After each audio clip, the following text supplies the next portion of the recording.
J'ai un projet qui s'appelle Ice Legacy. C'est la traversée des 20 plus grands glaciers de la planète. Le but, c'est de sensibiliser sur l'accélération du changement climatique dans les régions polaires. Dans les régions polaires, 1 degré d'écart peut transformer la glace en eau.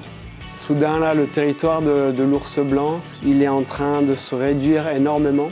Et qu'est-ce que ça veut dire? Un peu la même chose que si, ici, on retirait tous nos supermarchés de la ville. Je me suis senti un jour très petit, vulnérable. On a essayé de traverser l'océan Arctique sur un petit catamaran de 23 pieds depuis l'Alaska jusqu'à l'Europe. Une traversée de 3000 km. Au bout de 2 mois, on a fait demi-tour parce qu'on n'avait fait qu'un tiers de la route et on n'allait plus avoir assez de nourriture pour continuer. On est au mois de septembre, la mer se lève et là, ce sont des morceaux de glace qui viennent se décomposer au fur et à mesure que la houle, elle rentre dans la glace.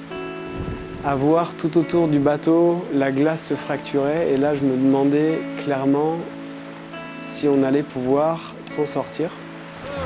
On peut le tenir dessus, je pense. Et après, dès que c'est un moment calme, on essaie de traverser. On met la voile, on essaie de traverser.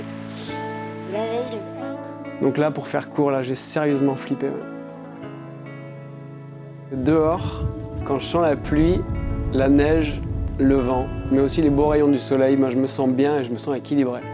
On regarde derrière soi et puis on se rend compte qu'on a traversé un glacier qui fait 300 ou 400 km. On a un instinct d'aventurier en nous, on a un instinct d'explorateur. C'est juste que c'est vraiment enfoui à l'intérieur de nous, dans la tempête, dans la tente, à l'intérieur du sac de couchage, en train de manger des carrés de chocolat et d'entendre les éléments qui sont furieux à l'extérieur.